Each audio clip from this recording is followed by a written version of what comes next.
हो सकता है इमरान खान को आज से 5 दिन बाद यानी 15 दिसंबर को रिहा कर दिया जाए। बुशरा बीबी ने इमरान खान को बताया पंजाब से लोग बिल्कुल नहीं निकले, तो बैरिस्टर गौहर ने कहा कि जनाब 5000 लोग पंजाब से गिरफ्तार हुए हैं, लोग खाइफ हैं, लोग डरे हुए हैं, 2 मुतालिबात हैं, अगर 2 चीजें मुकम्मल हो जाती हैं तो फिर मुज़ाकिरात का माहौल बन जाएगा। इमरान खान और बुशरा बीबी के अडयाला जेल में मुलाकात हुई और मुलाकात के मौका पर यह सोचा जा रहा था कि बुशरा बीबी को गिरफ्तार कर लिया जाएगा और बुशरा बीबी घर नहीं जाएंगे, लेकिन कल से आज तक एक खबर सर्कुलेट कर रही है कि हो सकता है इमरान खान को आज से 5 दिन बाद यानी 15 दिसंबर को रिहा कर दिया जाए या फिर हाउस अरेस्ट कर दिया जाए।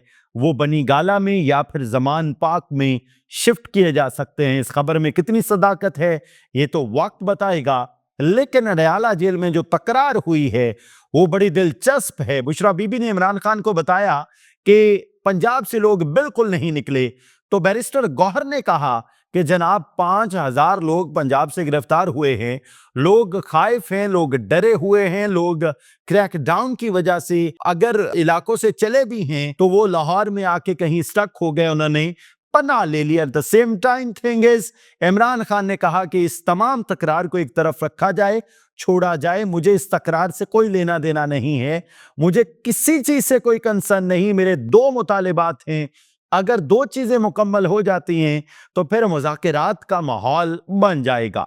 अब 2 चीजें क्या कौन कौन सी हैं?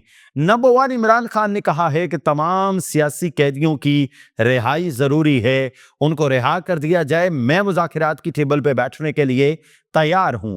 नंबर 2, इमरान खान ने कहा है कि 9 मई और 26 नवंबर के जितने वाकयात हैं उनकी तहकीकात के लिए एक शफाफ जुडिशल कमीशन बनाया जाए। अब ये 2 मुतालिबात बिल्कुल ठीक है इमरान खान के, और मेरा ख्याल इन मुतालिबात को मान भी लेना चाहिए। और अब आप हैरान होंगे, मतलब एक शख्स को ये बताया जा रहा है फलाक का साथ नहीं दे रहा, फलाक के साथ नहीं है, पंजाब से लोग नहीं निकले हैं, अली अमीन गंडापुर की बढ़के सिर्फ बढ़के हैं, फैसल चौधरी भी उस तरह काम नहीं कर रहे जिस तरह काम किया जाना चाहिए, मिशाल यूसुफजई में भी मसले हैं, और इसके अलावा अलीमा खान भी उस तरह से, मतलब अलीमा खान के और तरह के तहफ़्फ़ुज़ात हैं और बाकी पार्टी के अलीमा खान से और तरह के तहफ़्फ़ुज़ात हैं। लेकिन इमरान खान ने कहा कि सिर्फ 2 चीज़ों पे बात होगी, अगर ये 2 चीज़ें हो जाती हैं बाकी मामलात बाद में देखे जाएंगे। और मतलब एक कलक है, दुख है इमरान खान का कि मैं 16-17 महीने से जेल में बैठा हुआ हूं और जेल में बैठ के मेरी तमाम पार्टी दीवार से लग गई, अब मुज़ाकिरात ही वाहिद हल है। और बैरिस्टर अकील ने भी कह दिया है कि हम इमरान खान के साथ मुज़ाकिरात करना चाहते हैं। और मैं आपको अपना तज्जिया पेश करूं, इस वक्त की अहम ज़रूरत, सबसे अहम पॉइंट मुज़ाकिरात हैं। अगर आज मुज़ाकिरात हो जाते हैं तो चीज़ें स्मूथ हो जाएंगी, और अगर आज मुज़ाकिरात नहीं होते तो हम बहुत लेट हो जाएंगे, बहुत देर हो जाएगी, चीज़ें हमारे हाथ से निकल जाएंगी।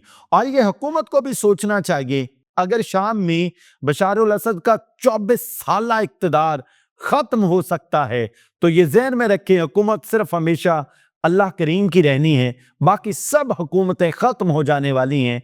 आज जुल्म की जो दास्तान रकम की जा रही है ये तारीख दोबारा दोहराई जाएगी, और कल आप पे जुल्म हो रहा होगा, फिर आपके पास जवाब कोई नहीं होगा कि आपको छोड़ा क्यों जाए।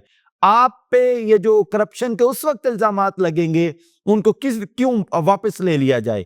आज ये तोशाखाना 1, तोशाखाना 2, 190 मिलियन बला बला अनगिनत केसेस में जिस तरह हमने पाकिस्तान तहरीक इंसाफ को उलझाया हुआ है, ये तारीख लिखी जा रही है और ये तारीख हमारे सामने एक खौफनाक देव बन के खड़ी होगी कि भाई आपने किया था, आपके साथ हो रहा है। अच्छा जी, उसके बाद बड़ी इंपॉर्टेंट चीज ये कि 13 दिसंबर की डेट दी गई थी पाकिस्तान तहरीक इंसाफ की जानिब से, शोहदा के लिए दुआ की जानी थी, अब वो 15 दिसंबर की डेट हो गई है। एट द सेम टाइम मीनार पाकिस्तान पे केपीके हुकूमत ने आने का ऐलान कर दिया है। 25 दिसंबर आपको पता है कि क्रिसमस का दिन भी है, 25 दिसंबर कायदे आजम का भी दिन है, 25 दिसंबर पाकिस्तान में और बहुत सारी तकरीबात हो रही होती हैं, और पाकिस्तान तहरीक इंसाफ केपीके हुकूमत ने ये कहा है 25 दिसंबर को हम मीनारे पाकिस्तान आ रहे हैं अपने शोहदा के लिए दुआ करने के लिए। अब देखते हैं ये कार्ड कितना अहम है। और पाकिस्तान तहरीक इंसाफ एक तो बड़ी जबरदस्त चीज कर रही है कि वो मौके की मुनासिबत से चीजों को लेकर चल रही है। जिस तरह जुल्म हो रहा है, जिस तरह तारीख रकम की जा रही है, ये सोचने वाले लोग तो मौजूद हैं। ये बेहतरीन टाइम है कि मीनारे पाकिस्तान पर आके शुहदा के लिए पुरअमन दुआ की जाए और हुकूमत को चाहिए कि उन्हें दुआ करने दी जाए। और फिर यह भी कहा गया पाकिस्तान तहरीक इंसाफ की जानिब से कि 25 दिसंबर को एक जलसा आप कर लें, एक जलसा हम करते हैं, देखते हैं कि किसके जलसे में ज्यादा लोग आते हैं। तो फैसला मैं कर देता हूं, जलसे में ज्यादा लोग पाकिस्तान तहरीक इंसाफ के आएंगे अगर रुकावट ना हुई। लेकिन ये ज़हन में रखिएगा, हमारा वर्कर इस वक्त डरा हुआ है, खाइफ है, परेशान है, क्योंकि उसके ऊपर अरसा हयात तंग कर दिया गया है। लोगों की प्रॉपर्टीज जब्त कर ली गई हैं।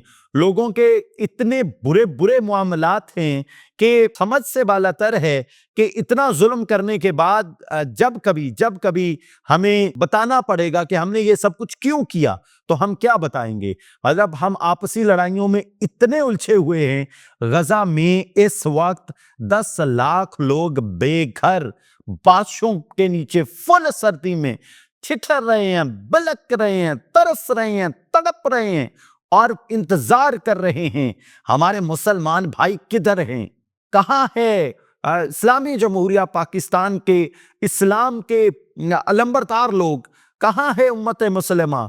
10 लाख लोग इस वक्त गजा में बेघर हैं। हमारी आपस की लड़ाइयां खत्म हो तो फिर जाके हम किसी तरफ किसी और की मदद करने के लिए सोचें। अब ये देखिए कितने अफसोसनाक बात है। MNA आदिल बाज़ई उनको बहाल कर दिया गया, लेकिन आप चेक कीजिए वो खुद बता रहे हैं कि मेरे ऊपर क्या क्या जुल्म हुआ। जुल्म कैसे कैसे हुआ पूरी जो खबर आपके सामने रखते हैं। सुप्रीम कोर्ट से अपनी कौमी असम्बली की रुकनीत बहाल होने के बाद MNA आदिल बाज़ई ने की जानिब से बताया गया, मैंने इलेक्शन इमरान खान के टिकट पर लड़ा, खान का वोट लिया, बयान हल्फी सुन्नी इत्तेहाद कौंसिल का दिया, लेकिन मुझे जबरदस्ती नून लीग में शामिल कर दिया गया। अब ये मैं तो नहीं कह रहा, ये कोई एंकर तो नहीं कह रहा, ये तो वो खुद कह रहे हैं। मतलब वो कौन लोग हैं जो इस तरह लोगों की मोहब्बतें तब्दील कर रहे हैं, लोगों की अटैचमेंट्स तब्दील कर रहे हैं। अच्छा, और उनको वोट ना देने पर इलेक्शन कमीशन से नाअहल करार दिया गया। मेरे 1 अरब रुपए के प्लाजे को गिरा दिया गया, मेरी सारी जायदाद कारोबार को सील कर दिया गया, लेकिन मैंने खान का साथ नहीं छोड़ा।